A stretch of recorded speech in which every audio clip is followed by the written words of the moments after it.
בוקר טוב, רבותיי, לעילוי נשמת הנפטרים, לעילוי נשמת יחזקאל בן שמעון על הרבנד, ולעילוי נשמת אליהו קטן.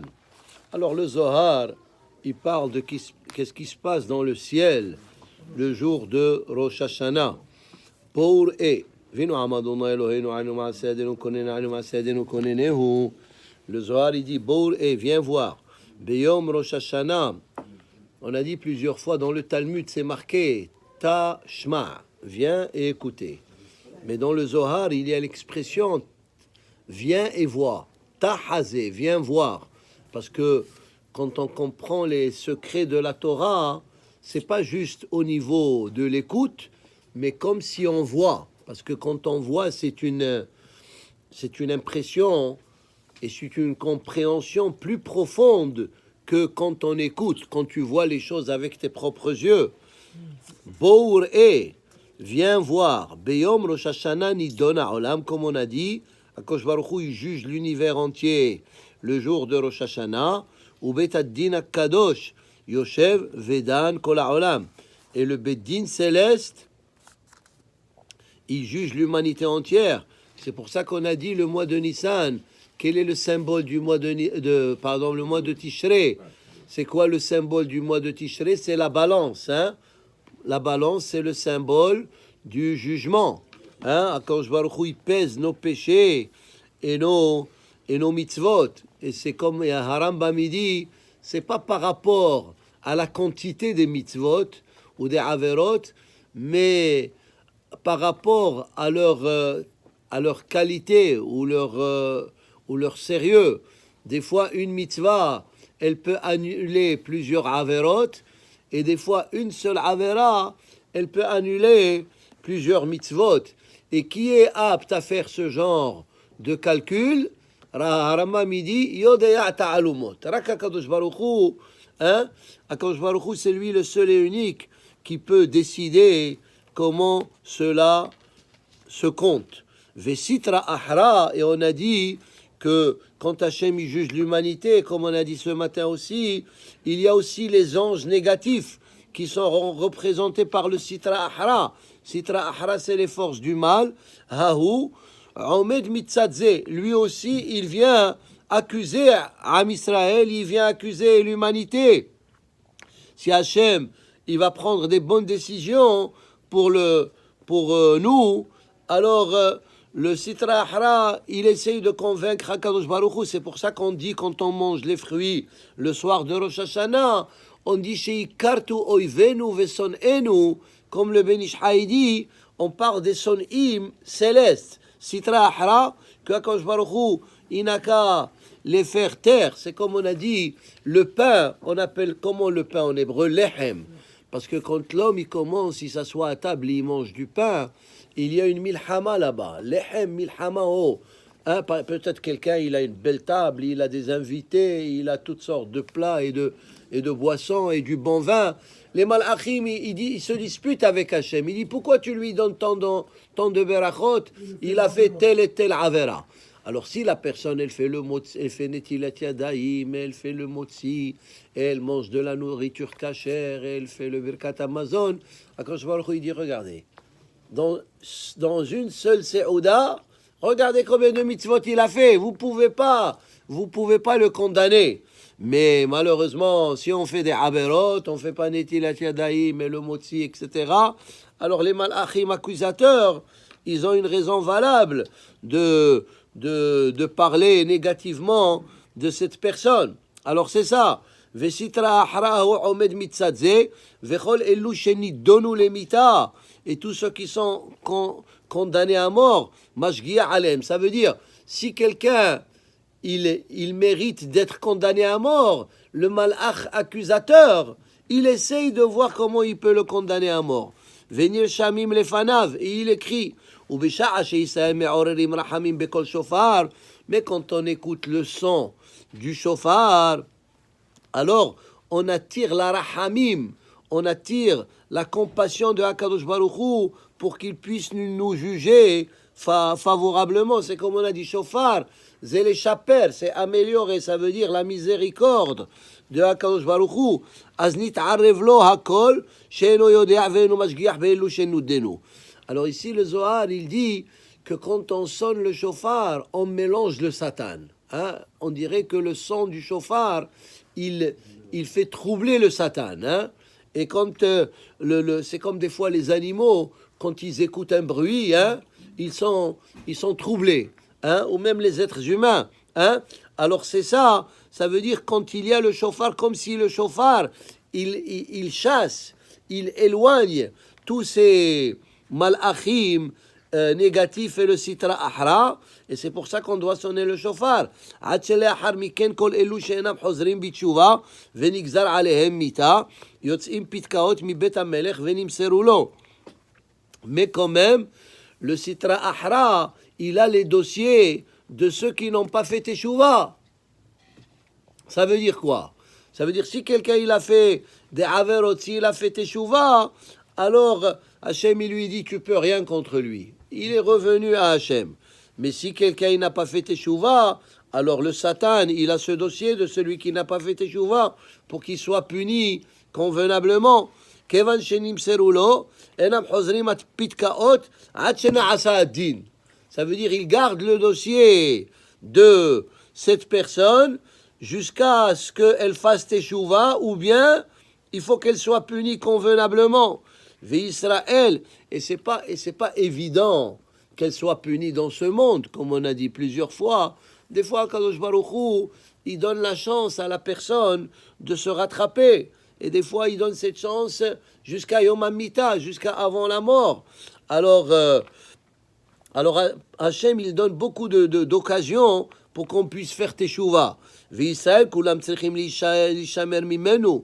Et on doit faire attention de sitra ahra. Pourquoi il dit ça, le Zohar? Parce qu'il y a des gens qui disent tu peux faire ce que tu veux. HaKadosh Baruch Hu, il est vatran. HaKadosh Baruch Hu, il a plein de compassion. Le Talmud, il dit Kola omer HaKadosh Baruch Hu vatran, il vatru me'av.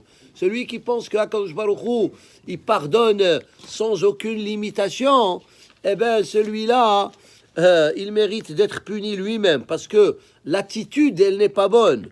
Kol sheken adam levado, ki basod ha'elyon shel lema'ala, tzrichim lehishamer velatet lo bechol chodesh vechodesh, כשהלבנה צריכה להתחדש. Alors ici, le Zohar, il rentre dans un autre concept, il rentre dans la lune. Hein? La lune, elle se renouvelle. Et qu'est-ce qu'on a dit plusieurs fois? Am Israël, ils sont comparés à la lune. Chez Afhem, comme on dit dans Birkat al-Levana, chez Afhem atidim leithadesh kemota. Comme la lune, elle se renouvelle, et des fois elle est petite, et des fois elle est grande, et des fois on ne la voit pas, et des fois elle est couverte par les nuages. Am Israël aussi, des fois ils sont en pleine force, et des fois ils sont low-key, mais le point le plus fort, c'est qu'ils se renouvellent. Ça veut dire ils ne restent pas stagnés dans le même niveau. Quelqu'un il a dit, quelle est la différence entre la lune et le soleil? Parce que les goïms, ils sont comparés au soleil, et nous, on est comparés à la lune. Parce que nous, on est petits dans ce monde, comme la lumière de la lune qui est petite. Quelle est la différence? La lumière du soleil, elle est grande, mais elle ne grandit pas. Mais la lumière du soleil, elle est grande, mais elle ne grandit pas. Mais la lumière de la lune, hi gedela, elle grandit. Hein? Alors c'est ça, ça veut dire, nous on est comparé à la lune. שצריכה להתחדש שעיר אחד, כדי שלא יקטרג על התחדשות ויקח חלקו מן השעיר כראוי לו. Et parce que le jour de Rosh Chodesh, on amenait un korban contre la nouvelle lune. וללבנה הקדושה תינק בקדושה להתחדש כראוי. וכשמתחדשת בכל חודש נקראת משום זה נער וכבר העמדוהו. והחר הזה שהוא תמיד בטומאה ואינו יוצא ממנה נקרא. Alors ici le Zohar rentre dans un autre concept, mais juste je vais expliquer ce concept. Même si vous regardez l'histoire de Am Israël, c'est comme la lune. Quand c'est la pleine lune, c'est le 15 du mois, c'est la pleine lune. Et Am Israël, si on compte 15 générations depuis Avraham Avinu, il y a 15 générations depuis Avraham Avinu jusqu'à Shlomo HaMelech. jusqu'à Shlomo HaMelech, qu'il a construit le Beth Amikdash. La première génération, c'était Abraham, ça veut dire c'était la naissance de la lune. Troisième génération, Yaakov. Septième génération, qui? Moshe Rabbeinu. C'est pour ça qu'il y a ceux qui disent qu'il faut faire Birkat al-Levana à partir du septième jour. Hein? Pourquoi? Parce que c'est comme Moshe Rabbeinu qui était le septième et qui a donné la Torah à Am Israël. Alors la pleine lune de Am Israël dans son histoire, 15 générations, c'était la pleine lune. Et après ça, il y a eu 15 générations où Am Israël, après, alors la pleine lune, qu'est-ce qu'il y a eu? Shlomo HaMelech, il a construit le premier Beth Amikdash. Mais après ça, après que le Beth Amikdash, il a duré combien d'années, on a dit 420 ans le premier et le deuxième 410 ans. Hein? Alors après ça, il y a eu un déclin de 15 générations.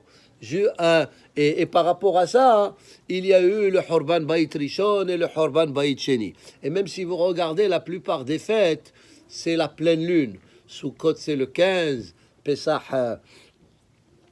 c'est le 15. Shavuot, c'est le 6, mais c'est toujours. Et même Purim, c'est le 14 et le 15. Hein.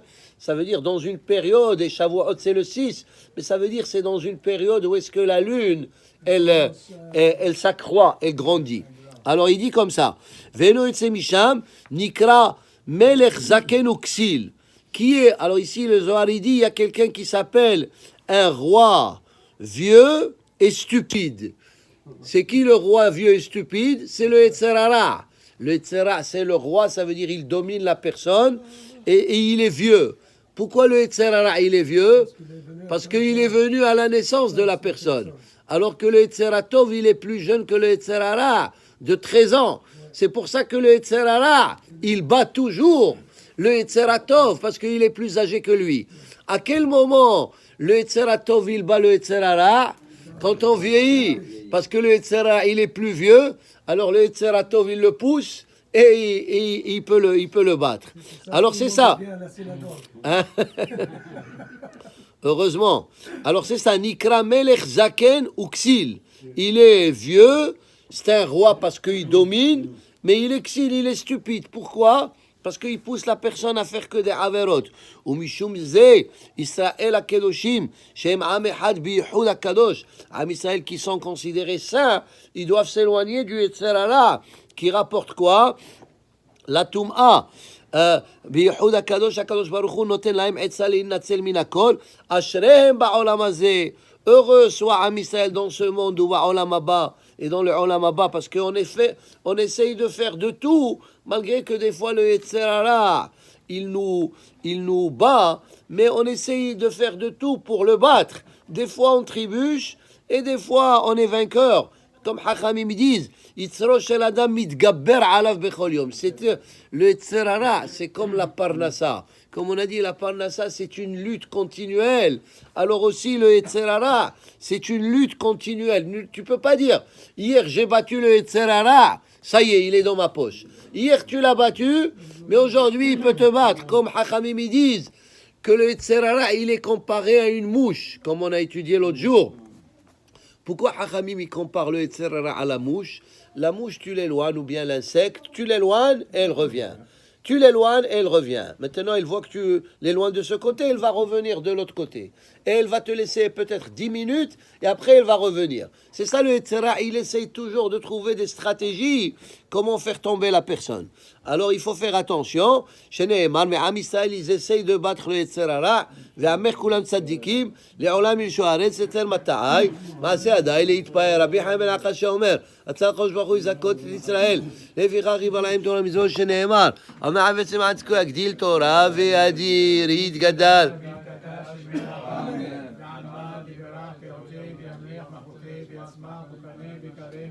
אמן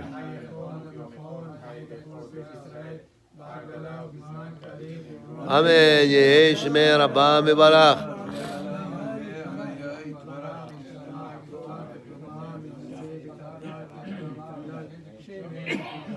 אמן.